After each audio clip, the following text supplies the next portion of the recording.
소망이란 주제로 8번째 하는 설교가 되겠습니다. 오늘 설교 제목은 광야에 피어나는 소망의 꽃이란 제목으로 말씀을 나누고자 합니다. 제 생에 아주 특별한 목사님과의 한 만남이 있었습니다. 온누리교회를 담임하셨던 하용조 목사님과의 첫 만남이었습니다. 2001년도 제가 유학하고 있을 때 두란노 출판사에서 온누리교회에서 부탁을 하나 해왔습니다. 한국에서 제1회 전국 목회자 컨퍼런스를 하려고 하는데 미국에서 가장 영향력 있는 설교자 또는 목회자를 초청해달라는 부탁이었습니다. 지금 우리 교단에 PCA 교단의 서기로 섬기고 있는 이제는 카버넌트 총장이셨던 브라이언 채플 목사님을 처음으로 모시게 되었습니다. 교수님과 함께 사흘을 강연하고 또 통역을 하면서 저희가 머물렀던 곳이 하용조 목사님의 목양실이었습니다. 제가 목사님의 화장실을 처음 들어가는 순간을 잊을 수가 없습니다. 화장실 가득하게 놓여있는 약병들, 그리고 병원의 의료기구들, 정말 약국 같은, 병원 같은 느낌을 받았던 순간이었습니다. 당시 암투병을 하고 계셨던 목사님, 정말 이런 몸으로 어떻게 목회를 하실까 생각이 들었어요. 목사님께 한번 물었습니다. 목사님, 너무 힘겹지 않으십니까? 설교를 몇 차례 해야 되는데 때로는 설교를 한 번밖에 하지 못하고 일부 설교를 2, 3, 4부 계속 영상으로 돌려야 될 때도 있다고 말씀을 해요. 그러면서 목사님의 말씀이 정말 제 마음을 숙연하게 하셨습니다. 설교할 때마다 마지막 설교인 것처럼 강단에 오릅니다. 이런 아픔 때문에 복음이 절실하게 느껴지게 하고, 이런 아픔 때문에, 고난 때문에 복음을 더욱더 간절하게 전하게 됩니다. 그 아픔으로 인해서 더 복음을 절실하게, 그 아픔 때문에 더욱더 복음을 간절하게 전하는 그 한마디 한마디는 입술의 고백이 아니라 삶의 고백으로 다가왔습니다. 목사님의 광야 생활은 계속되었습니다. 그 이후로도 10년 동안 암투병을 하셨고, 그렇게 쓰러지며 일어나며 마지막까지 복음의 강단을 지키시다가 주님의 품에 안기시게 되었습니다. 인생 여정에 다가오는 광야, 생각하지 않았던 어려움들, 고난의 세월들 한 번쯤 겪어보지 못한 사람이 세상에 누가 있겠습니까? 광야라는 찬양의 시작은 이런 우리의 삶을 참 잘 보여주고 있습니다. 왜 나를 깊은 어둠 속에 홀로 두시는지, 어두운 밤은 왜 그리 길었는지, 나를 고독하게, 나를 낮아지게, 세상 어디도 기댈 곳이 없게 하셨네. 광야에 서 있네. 이민생활하는 우리에게는 광야라는 말이 너무나 피부적으로 실감나게 다가오는 단어입니다. 고향을 떠나서, 친지를 떠나서 이민생활하는 것 자체가, 뿌리 뽑힌 삶 자체가 광야 같은 인생입니다. 자녀를 둔 부모님들, 우리가 어린 시절에 학교를 다녀보지 못했기 때문에 학교에 보내는 것 자체가 광야로 보내는 듯한 느낌, 부모님도 똑같은 느낌을 가질 때가 있습니다. 연세가 이제 드셔서 고향으로 돌아가야 할지, 때로는 이민생활을 하면서 여전히 노후를 보내는 많은 분들에게는 여전히 광야 같은 느낌을 지울 수가 없을 겁니다. 때로는 구체적으로 삶의 고난의 광야가 펼쳐질 때도 있습니다. 내일이 보이지 않는 막막한 상황 속에서 오늘 저녁잠을 청해야 되는 많은 분, 때는 육신의 질고 가정의 문제, 다양한 아픔을 가지고 광야 같은 어둠의 세월을 지나면서 하나님의 은혜를 구하는 많은 분들, 광야를 지나가는 분들이 계십니다. 우리 가운데 광야를 좋아할 사람은 아무도 없을 겁니다. 그런데 오늘 말씀을 보면 하나님께서 참 우리가 이해하기 어려운 말씀을 하고 계십니다. 우리를 광야로 데려가시는 분이 하나님이라고 말씀을 하세요. 뭐라고 말씀하십니까? 그러므로 보라, 내가 그를 타일러 거친 들로 데리고 갔어. I'll bring her into the wilderness. 내가 그를 거친 들 광야로 데리고 가서 거기에서 말로 위로하리라. 나는 하나님을 가리키죠. 그는 여기에서 고멜, 타락한 여인 고멜을 가리킵니다. 그러나 타락한 이스라엘 백성들 전체를 보여주고 있겠죠. 오늘날 하나님께서 누구를 타일러 광야로 데려가신단 말이겠습니까? 하나님 앞에 온전히 살아가고 있지 못하는 우리 한 사람 한 사람, 하나님의 때로는 부름을 받았지만 온전히 살아내지 못하는 우리 한 사람 한 사람을 데리고 광야로 데려가신다고 말씀을 하십니다. 광야로 가는 것 누가 원하겠습니까? 하나님이 이런 우리의 마음을 너무나 잘 아십니다. 오늘 말씀해 보면 하나님이 그 마음을 보여주는 중요한 단어가 하나 있어요. 하나님께서 우리를 타일러 거친 돌로 광야로 데려가셨어. 이 타일러라는 히브리어 단어는 파타라는 단어입니다. 본래 이 단어가 유혹하다, 그리고 거짓으로 속이다라는 의미를 가지고 있어요. 하나님께서 우리를 유혹하셨으라도, 우리를 거짓으로 속였으라도 광야로 데려가시고자 하는 하나님, 왜 그렇게 하시려고 할까요? 그만큼 광야에 가서 하나님이 반드시 하시려고 하는 일이 있다는 겁니다. 분명한 이유가 있다라는 거죠. 광야를 만날 때마다 우리가 기억해야 될 말씀이 바로 이 부분입니다. 하나님이 우리를 속였으라도, 타일렀으라도 광야로 데려가신다면 그만한 이유가 있다라는 말씀입니다. 예수님의 광야 시험을 여러분 기억하고 계십니까? 예수님이 광야로 내몰려 갈 때 사탄이 그를 끌고 간 것이 아니었습니다. 성령 하나님께서 예수님을 광야로 인도하신 겁니다. 하나님께서 하실 일이 있기 때문에 예수님을 광야로 데리고 가신 거죠. 광야 같은 인생을 만날 때 첫 번째 해야 될 기억이 이것입니다. 나를 이곳에 인도하신 분이 바로 하나님이시라면 하나님께서 반드시 하실 일이 있다라는 것, 그 하나님을 이해를 해야 내가 푸른 초장을 거닐든 맑은 호숫가를 거닐든 광야를 거닐든 똑같이 우리는 하나님을 찬양하고 하늘을 바라볼 수가 있게 되는 겁니다. 광야라는 이 단어에는 늘 따라다니는 질문이 하나 있습니다. 하나님께서 이 아름다운 세상을 지으시고 왜 광야 같은 것을 지으셨을까? 하나님 우리를 이토록 사랑하시는데 왜 인생에 광야 같은 삶을 우리에게 허락을 하실까? 이스라엘 백성들이 40년 동안 광야 생활을 하면서 끊임없이 물었던 질문이 바로 이 질문입니다.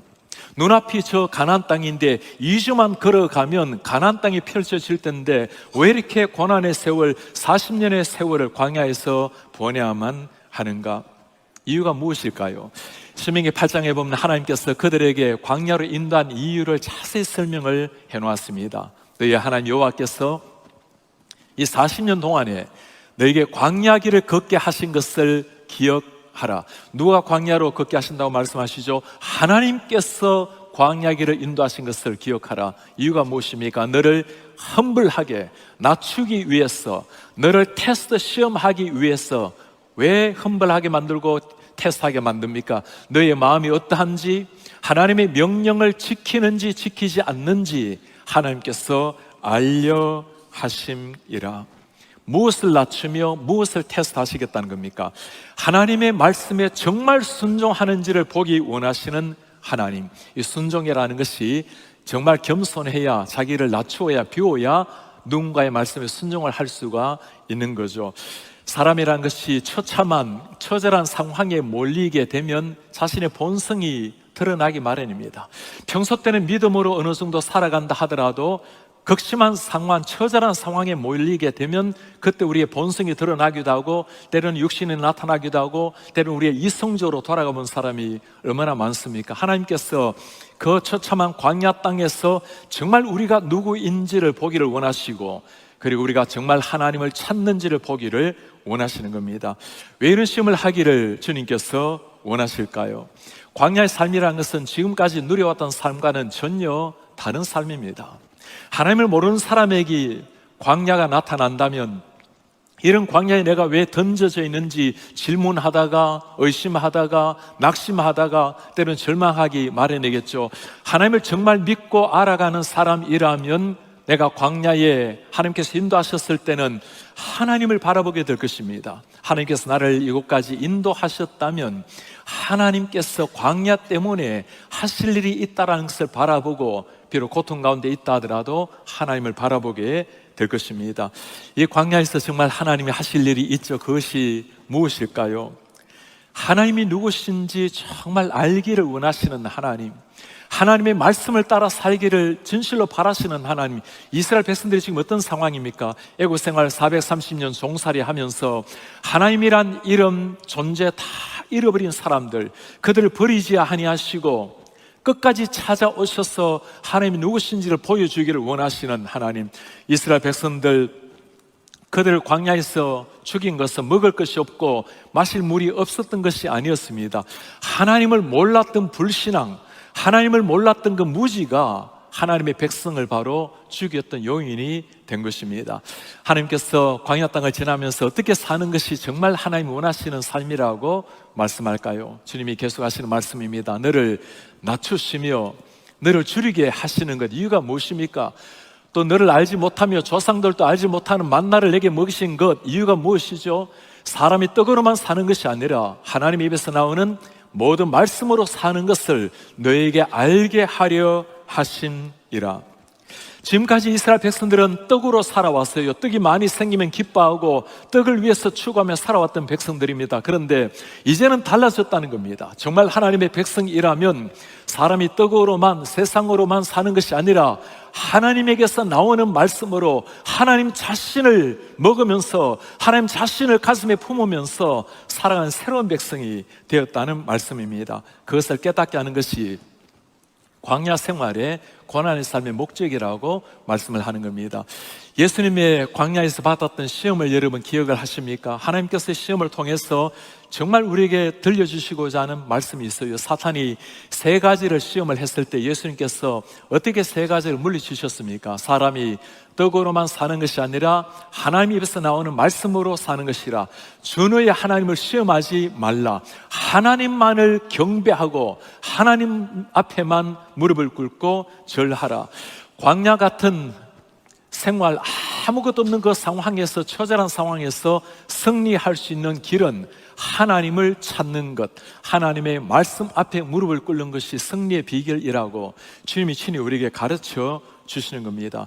오늘 이스라엘 백성들을 광야로 인도하시는 하나님, 그리고 우리 삶 가운데 때로 광야로 이끌고 가신 우리의 하나님, 지난 40년간의 광야 생활뿐만이 아닙니다. 호세아서 말씀은 이스라엘이 포로로 잡혀가기 직전에 쓰여진 말씀입니다. 앞으로 그들에게 다가올 포로 생활, 아시리아에 잡혀가서 북이스라엘의 멸망을 당하고 남유다가 바빌론의 멸망을 당하는 그 포로 생활을 맞이할 때 이스라엘 백성들에게 가슴에 끊임없이 다가오는 그 질문이 무엇이겠습니까? 하나님, 왜 우리가 이런 고난을 당해야 합니까?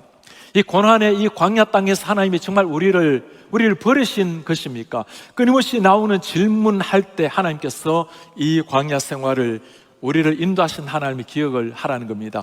소망 없는 그 광야 땅에서도 함께 하시는 하나님이 계신다라는 것 기억을 하라는 말씀입니다. 하나님께서 우리를 광야 땅으로 인도하신다면 명확한 이유가 있으시겠죠.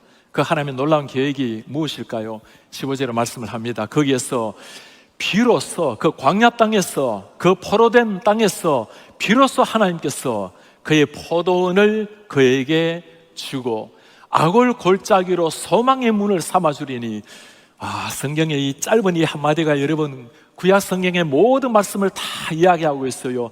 신구약 성경의 모든 하나님의 역사, 우리가 누구인지, 하나님이 무엇을 하는지 모든 것을 다 말해주고 있는 한마디, 그의 포도원을 그에게 주고 악을 골짜기로 소망의 문을 삼아 주리니. 여러분, 이스라엘 백성들에게 포도라는 것은 기쁨의 상징이었어요. 결혼할 때마다 포도주로 즐거움을 느끼는 그 이스라엘 백성들, 그들이 기대했던 포도주, 그 포도주 정도가 아니라는 겁니다. 하나님은 그 정도 수준이 아니라는 거죠. 이스라엘 백성들에게 내가 포도원을 주리라. I'll give you vineyard. 내가 너에게 포도주 정도가 아니라 포도원을 통째로 너에게 주리라. 포도원이라는 것이 무엇일까요? 40년 광야 생활을 했던 사람들에게 그들이 기대했던 포도원이라면 아마 약속의 땅, 젖과 꿀이 흐르는 저 가나안 땅이었을 겁니다.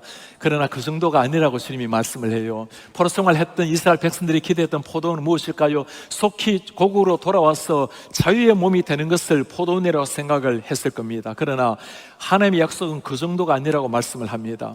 우리의 진정한 포도원이 무엇이며 누구일까요? 우리 예수님께서 내가 참 포도나무여 너희가 가지라고 말씀을 하십니다. 우리 하나님께서 친히 우리의 포도원이 되시고 그 광야 땅에서 하루하루 먹을 정도의 포도주가 아니라 하나님 자신이 포도원 되시는 하나님 자신이 우리 속에 오셔서 네가 나를 소유하게 되리라, 네가 나의 아들 딸이 되리라, 내 백성이 되리라. 광야 땅에서 하나님이 보여주시고자 하는 것은 하나님 자신을 통째로 보여주고자 하시는 말씀입니다. 하나님이 이를 광야에 행하지 않으셨나요? 하늘에서 만나를 내려주신 하나님, 우리는 하늘에서 만나를 내주시는 이미 하나님이라는 걸 아셔야 되지만, 만나를 통해서 하나님을 만나는 것도 중요하지만, 정말 생명의 만나로, 생명의 떡으로 이 땅에 오신 예수 그리스도, 그 만나를 통해서 이 세상에 직접 다가오신 그 하나님을 보라고 말씀하지 않으십니까? 포로 생활 끝나고 난 다음에 고국으로 돌아왔던 이스라엘 백성들, 그들은 육신의 자유를 누렸을지는 모르지만 그게 진정한 자유일까요? 예수 그리스도 안에 머물 때, 하나님의 말씀 안에 머물 때, 그때 참 제자가 되고 그때 누리는 진정한 자유, 우리에게 진정한 포도원을 주시고 진정한 자유를 주시는 그 하나님을 만나는 것, 그게 언제 일어난 일입니까? 평탄한 길을 걸을 때가 아니라 광야길을 걸을 때, 땅 위에 아무런 소망이 없는 그 순간, 그때 하늘이 열리고 우리가 다가오시는 하나님을 보라고 말씀을 하는 겁니다. 이런 사람들에게 광야라는 것은 전혀 새로운 세상이 되는 겁니다. 타락한 우리, 넘어진 우리를 끝까지 사랑하셔서 광야로 타일러스라도 데리고 가셨으라도 우리에게 당신을 보여주려고 하시는 우리의 하나님. 광야의 찬양은 이 부분을 계속해서 노래를 하고 있습니다. 주님께서 나를 사용하시려, 나를 더 정결케 하시려고 나를 택하여 보내신 그곳 광야, 성령이 내 영을 다시 태어나게 하신 곳 광야, 광야에 서 있네. 이것이 정말 하나님의 계획이라면, 이것이 정말 광야에서, 그 처참한 땅에서 하나님 우리에게 주시는 계획이라면, 우리는 광야에서 찾아야 될 것이 물이 아니라 하나님이 되어야 할 것입니다. 우리가 광야에서 정말 물어야 될 질문은 왜라는 질문이 아니라, 오히려 우리를 광야로 이끌어 주셔서 하나님을 만나게 하신 하나님을 찬송해야 할 것입니다. 우리를 타일러서까지라도, 우리를 유혹해서라도 광야로 인도하시는 하나님, 하나님의 그 약속은 포도물을 주는 것에서 그치지를 않아요. 내가 너희에게 아골의 골짜기로 소망의 문이 되게 하리라. 저는 이 말씀이 성경에 있다는 게 얼마나 감격스러운지 모르겠어요. 아골 골짜기로 내가 소망의 문, 소망의 꽃이 피어나게 하리라. 여러분, 아골 골짜기라는 단어가 기억이 납니까? 이스라엘 백성들이 가나안 땅을 정복할 때 여리고성을 하나님의 은혜로 쉽게 무너뜨렸습니다. 아무것도 아니었던 아이성 전투에서 처절하게 패배를 하게 되었어요. 이유가 무엇이었습니까?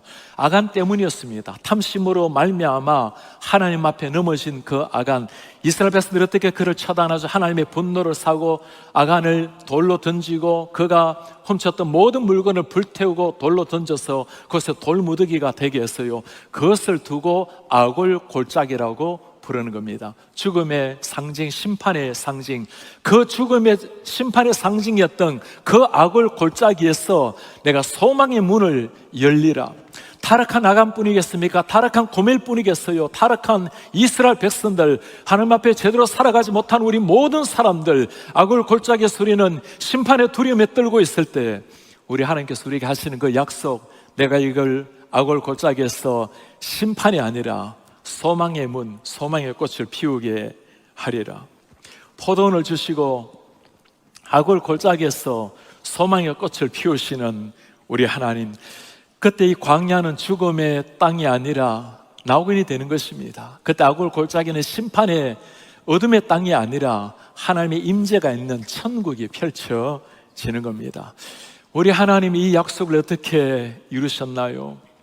우리 하나님께서 그 아골 골짜기에서 하신 일이 무엇입니까? 우리가 그 아골 골짜기에서 받아야 될 저주를 대신해서 우리 하나님이 하신 일은 당신의 아들 예수를 보내시는 일이었습니다. 아골 골짜기에서 심판받아 죽어야 될 우리를 대신해서 골고다 언덕에서 당신의 아들을 십자가에 못 박고 대신 심판에, 대신 피를 흘리게 하신 우리 하나님, 아골 골짜기에서 죽은 우리를 살리기 위해서 아들을 죽이시고 생명의 문을 열어주신 우리의 하나님, 이 하나님의 사랑이 있기에 우리 같은 죄인에게도 부려야 될 소망의 노래가 있는 겁니다. 이 소망의 하나님이 계시기 때문에 우리가 고난의 골짜기에 광야로 내몰린다 하더라도 그곳에 낙심으로 머리를 숙이는 것이 아니라 여전히 함께 하시고 우리에게 하늘을 내어보이시는, 포도원을 주시고 당신을 주시는 하나님을 바라보며 다시 일어날 수가 있는 겁니다. 우리 가운데 여전히 광야길을 걷고 계시는 분들, 이해할 수 없는 아픔 속에서 눈물 짓고 있는 많은 분들, 존 파이퍼 목사님이 우리를 위해서 쓰신 책이 하나 있어요. Don't waste your cancer. 여러분들의 암을 낭비하지를 마세요. 암병이라는 것은 육신이 가져야 될 가장 고통스러운 순간 아니겠습니까?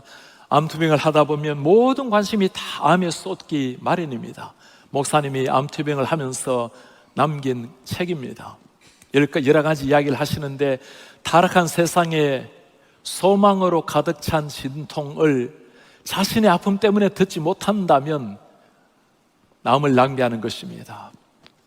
암에 걸린 것도 하나님의 선한 계획임을 믿지 않는다면 암을 낭비하는 것입니다. 암에 걸린 것이 저주라고 생각한다면 암을 낭비하는 것이에요. 생존할 확률에서 평안을 찾는다면 암을 낭비하는 겁니다.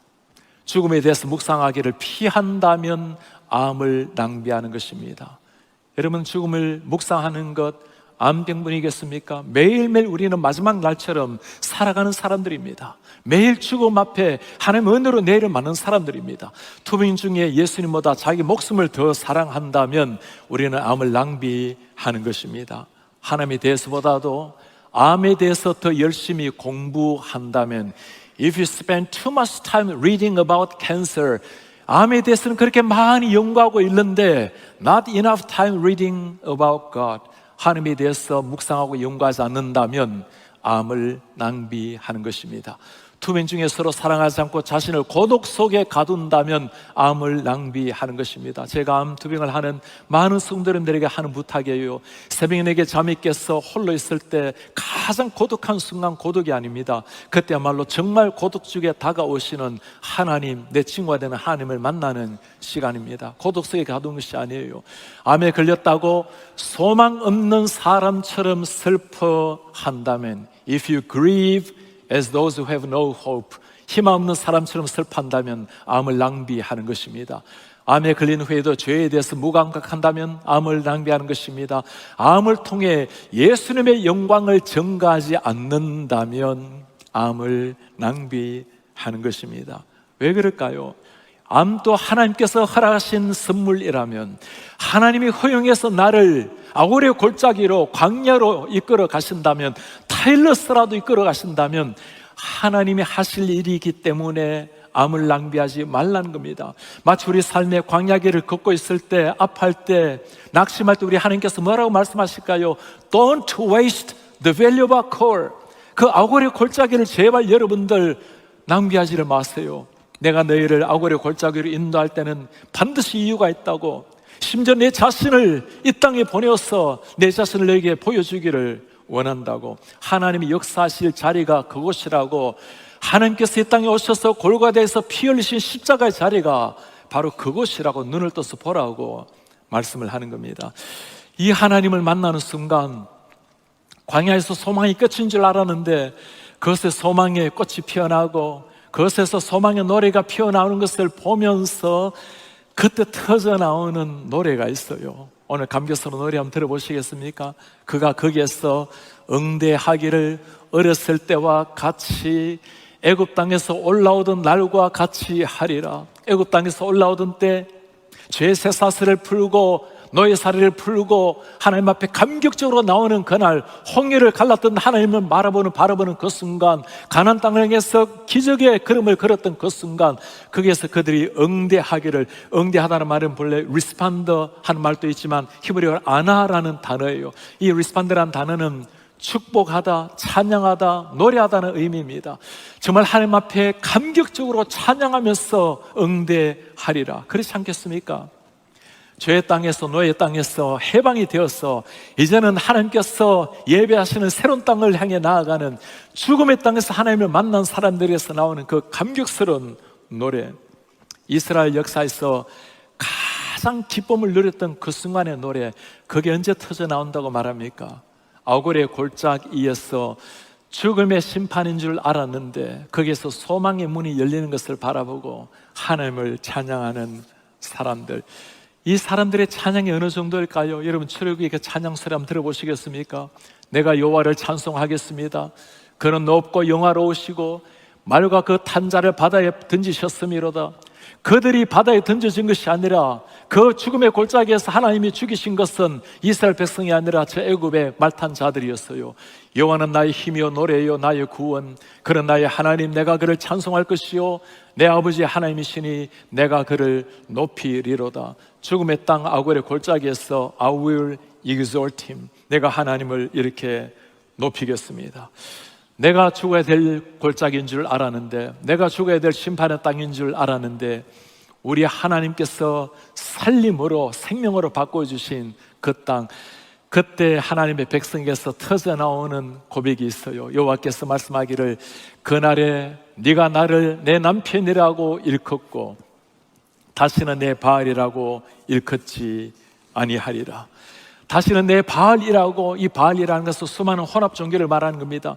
내가 그 혼합 종교 중에 신중의 하나가 아니라 너를 향해서 너를 사랑하는 남편, 너를 위해서 생명을 주는 너 남편이라고 우리의 관계를 회복시켜 주시는 우리의 하나님. 하나님께서 우리를 타일러스라도 포도원으로 데려가셔서 우리를 위해서 하늘의 포도원을 예비하시는 우리 하나님, 아골 골짜기에서 소망의 문을 열어주시는 우리 하나님.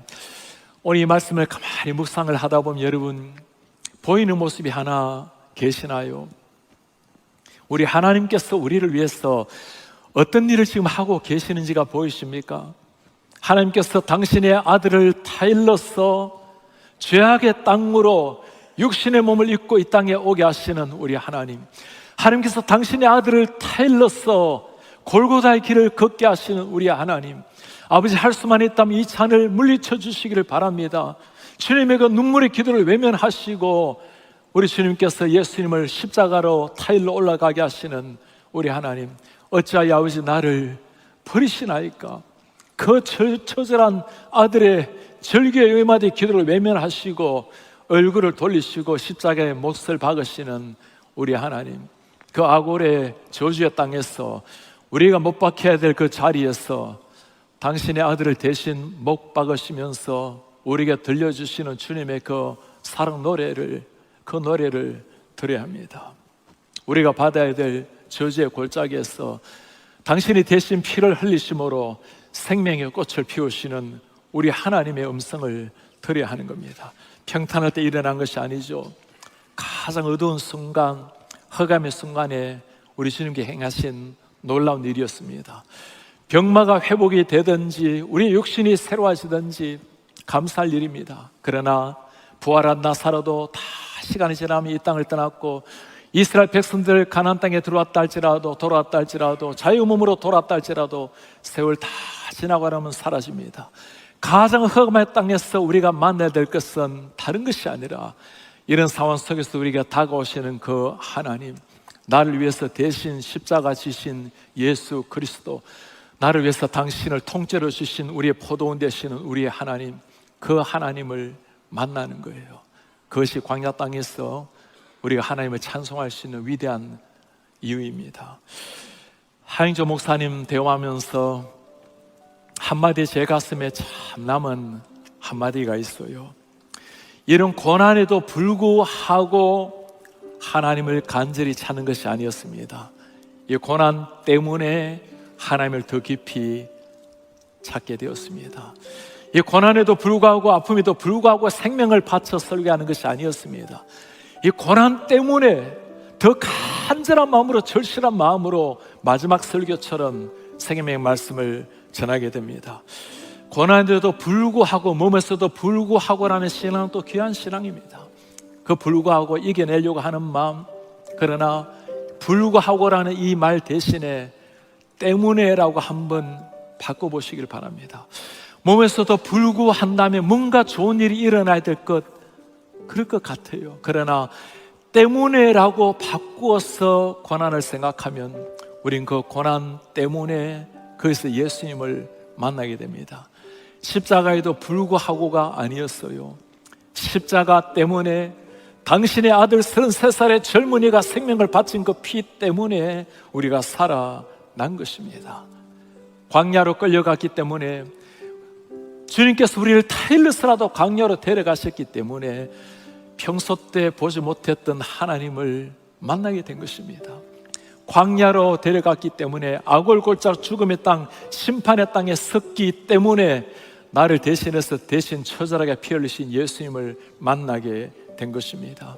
우리 사는 성도님들, 광야에 서 있을 때, 생각지 않게 우리의 삶에 광야 같은 어둠이 다가올 때, 그때 하나님께 한번 맡겨 보시기를 바랍니다.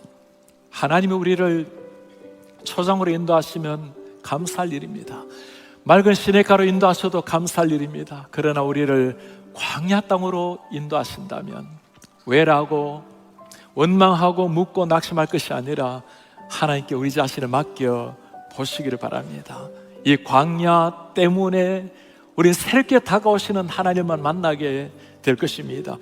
광야 때문에, 아골 골짝 때문에 그 위에 십자가에 못 박히신 예수님을 만나게 될 것입니다. 광야 때문에 너무나 부족하고 무능력한 우리 자신을 깨닫게 될 것입니다.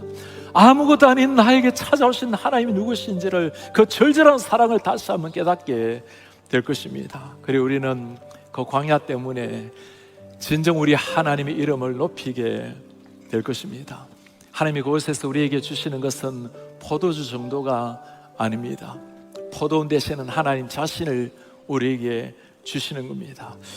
아골 골짜기에서도 소망의 꽃을 피우시는 우리 예수님, 심판의 땅에서도 생명의 꽃을 피우시는 우리 예수님, 광야에서 그 하나님을 만나게 되는 순간 우리는 그 옛날 모든 고난을 다 이겨내고 하나님을 향해서 드렸던 욥의 고백이 우리의 고백이 될 것입니다. 주님, 지금까지 제가 주님을 귀로만 들었는데 이 광야로 말미암아 이제 제가 주님을 눈으로 보게 되었습니다.